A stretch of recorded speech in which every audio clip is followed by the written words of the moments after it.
김건희 같은 의혹, 전주 징역 벌금형까지.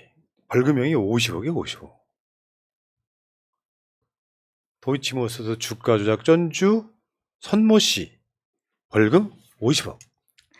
근데 이 사람은 징역도 살고 벌금도 내야 되는 거잖아요. 그렇죠. 그러면 중간에 윤석열이 사면해주면 이 사람도 이명박처럼 벌금 안 내고 나올 수 있는 거예요?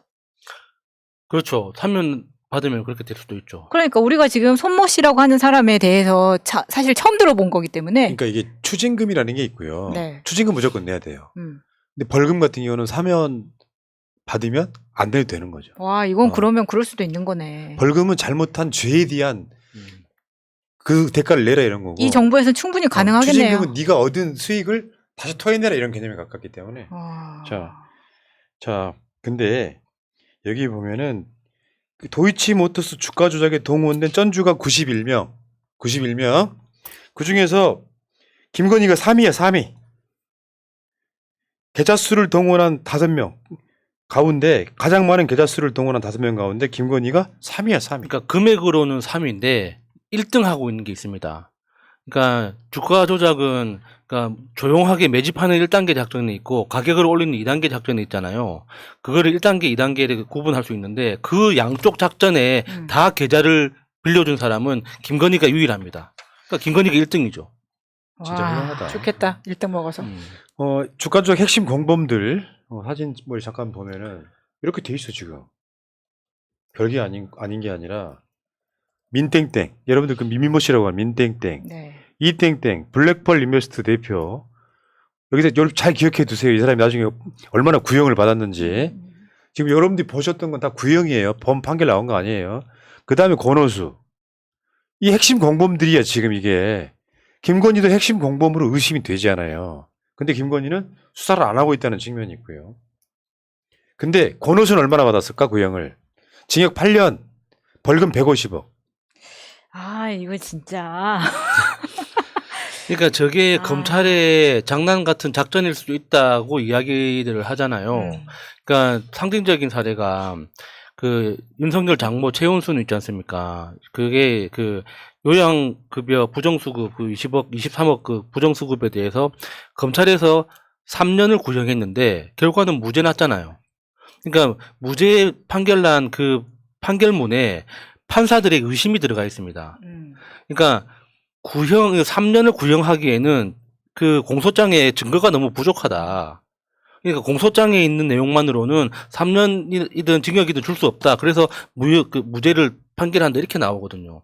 이게 무슨 뜻이냐면 형량만 높게 때리고 실제 공소장은 굉장히 부실하다는 거예요. 검찰이 증명을 부실하게 일부러 했다. 그러니까 말로는 권오수 8년, 150억 이렇게 했는데 기소장에 증거가 없으면은 판사 입장에서는 무죄 때려야 되는 거예요. 근데 이번 사건은 또 그렇게만 보지 않는 시각도 있어요.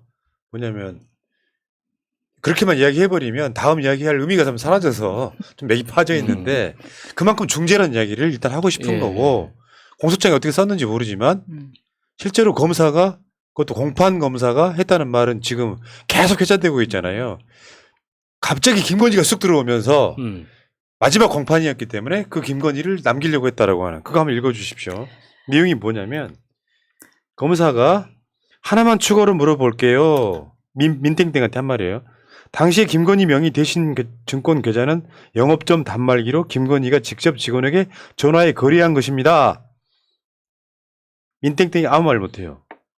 그래서 이때 이땡땡 권오수 김건희 연락 구조라는 것이지요. 이게 이제 그 다스베이드에도 나왔고 다른 방송에서도 공판 검사가 왜 저렇게까지 김건희를 들이밀지 하는.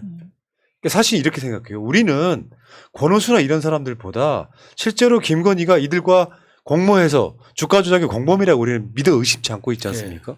근데 이번에 김웅이 고발 사주권에서 무혐의 받았던 요소 중에 하나가 검찰 포렌식 수사관의 말을 현지 검찰이 조작해가지고 3자가 끼었을 수도 있다는 말을 하나를 포렌식 수사관이 이 구조를 그러니까 컴퓨터 이렇게 핸드폰을 포렌식 해봤더니 3자가 있을 수도 있어서 불확실하니까 김웅은 무혐의로 만든 거랑 똑같은 스틸로 아예 없는 사람을 집어넣었단 말이에요.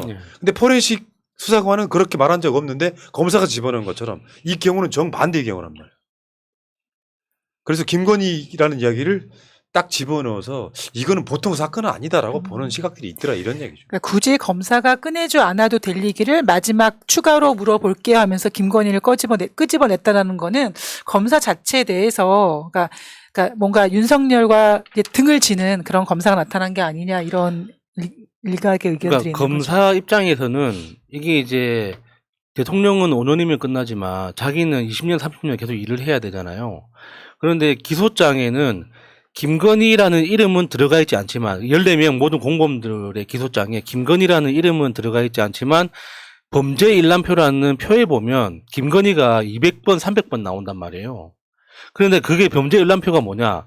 기소장에 이 사람이 이런 범죄를 지었는데 이 사람은 이 사람과 이런 일을 했고 얘와 이런 짓을 했고 이게 너무 기니까 그거를 따로 표로 빼가지고 정리한 게 범죄 일람표란 말이에요. 근데 범죄 일람표에는 김건희가 있는데 기소장에는 김건희가 없어. 이것은 법을 모르는 사람이 봐도 문제란 말이에요. 그렇죠. 그러니까 검사 입장에서는 실무적으로 내가 앞으로 검사 생활 20년, 30년 계속 하려면 내가 잘못한 거 아니다. 그러니까 나는 이걸 다 알고 있었고 김건희도 언급했다는 기록을 남겨야 된다. 는 어떤 강박 때문에 압박 때문에 한 행동이 아닐까 하는 추측도 있죠. 저는 이렇게 봐요. 검찰이 다 일심동체일 거라고 생각하진 않아요. 특히나 특수부를 제외한 형사부나 공판부의 검사들은 진짜 개고생하는 사람들이에요. 그 사람들 입장에서 차마 어떤 의도가 있건 간에 양심상 김건희를 빼낼 수가 없었다. 저는 그렇게 봐요. 매기려고 했다 이런 것보다는 그러니까 김건희가 빠지고 나면 아무것도 뭐 안 되는 상태가 돼버려요. 할 수밖에 없었을 거다 이렇게 보는 측면이 있고요. 이렇게 해서 이제 결국은 들어간 거 아닙니까? 그러니까 여기서 공범이라고 하는 것이 적시 안 되기는 좀 힘들고 이런 것들이 나중에 소위 말하면 김건희 공소시효가 지났다는 논쟁이 될 때 지금 공범들이 재판을 받고 있고 재판이 대법원까지 끝날 때까지 공소시효가 정지된다고 하는 인증이 될 가능성이 되게 높아지는 거예요. 결국 주가 조작이라고 하는 곳에 김건희는 끊임없이 소환이 될 거고 윤석열도 그 거짓말 한 적이 여러 번 있기 때문에 그게 김건희하고 윤석열한테는 굉장히 힘든 구조가 될 것이다 이렇게 보는 거고요. 지금 국민들도 김건희 수사해라가 60%예요. 60%. 웬만한 여론조사는 다 60, 65 나오지 않습니까? 그리고 지금 그중에 가장 중용받은 사람이 이 사람인가? 김건희 계좌 관리를 했던 주가 조작 선수 이땡땡. 여러분 누군지 아실 거예요. 징역 7년, 추징금 9억 4,850만 원. 가장 그 중형 선고 받은 사람 중에 하나죠. 권오수가 지금 8년이고 얘는 7년이고. 근데 돈 많이 벌진 않았나 보다. 여기는 벌금이 아니고 추징금이에요. 9억 4,850. 그러니까 번 돈이 있다는 거고요. 그다음에 보세요. 저번에 그 동일 IP에서 윤석열 장모 최은순하고 도이치모터스 임원인 염땡땡하고 동일 IP 거래가 246건 있었다 이런 얘기 나온 적 있고요. 그 다음에 4개월만 거래했다고 하는 그래서 손해보고 뺐다라고 하는 윤석열의 역대급 거짓말. 사실은 2차 주가 조작에 김건희 파일이 있었고 그때 사실은 돈 벌었다. 여러분 그래프 한번 보십시오. 김건희 파일이 만들어진 시점이 저기고 어떻게 김건희가 이 사건을 주가 조작임을 몰랐다고 할 수 있겠어요? 주가 조작임을 알았다면 쩐주도 처벌받는다는 게 대법원 판례.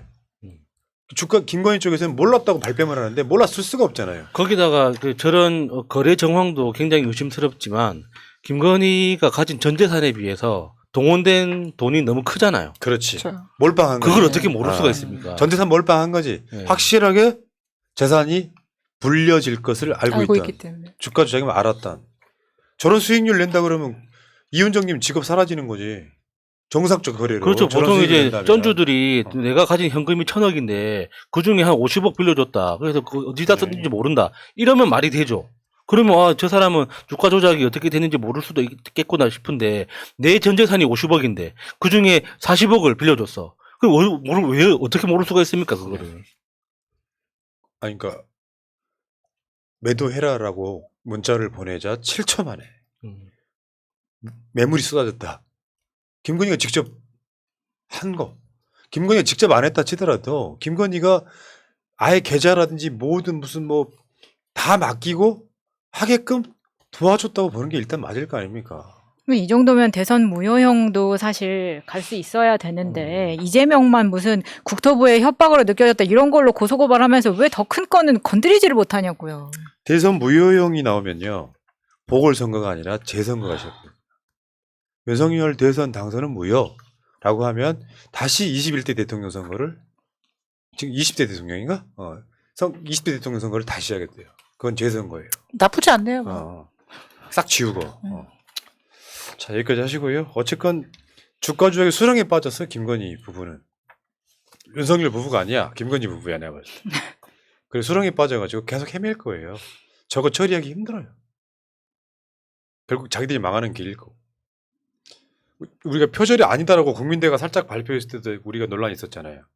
김건희 주가 조작 아니다라는 발표 못하고 질질 끌려갈 겁니다. 근데 검찰도 저렇게 말했잖아, 지금. 지들 검찰이. 김건희의 연관성을 이미 법정에서 이야기를 했잖아요. 마지막 공판이었다니까. 1심 끝. 네. 이게 이제 2심 가고 그러면 또 계속 소환이 돼야 되는 측면이 있기 때문에 저는 이게 윤석열이 쉽게 이걸 벗어나기는 힘들 거다. 윤석열을 가장 골치가 아플 거다.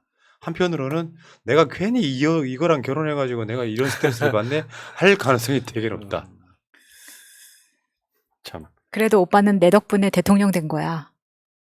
뭐 말도 안 되는 소리야 그래. 윤석열이 그랬다잖아요. 나는 하늘이 낸 사람이다. 네. 그랬다잖아요. 하늘이요? 네. 천공한테 가스라이팅 된 거지. 하늘이 그 하늘이 천공의 하늘천자가 그 천공인가? 하늘이 내린 자. 하늘에 구멍 났다는 거 아닌가요? 하늘이 구멍 나고 윤석열이 뚝 떨어진 거야? 자, 새날 월요 시사 여기서 마치고 이따가 9시에 정청래 양문석 두 분과 같이 오겠습니다.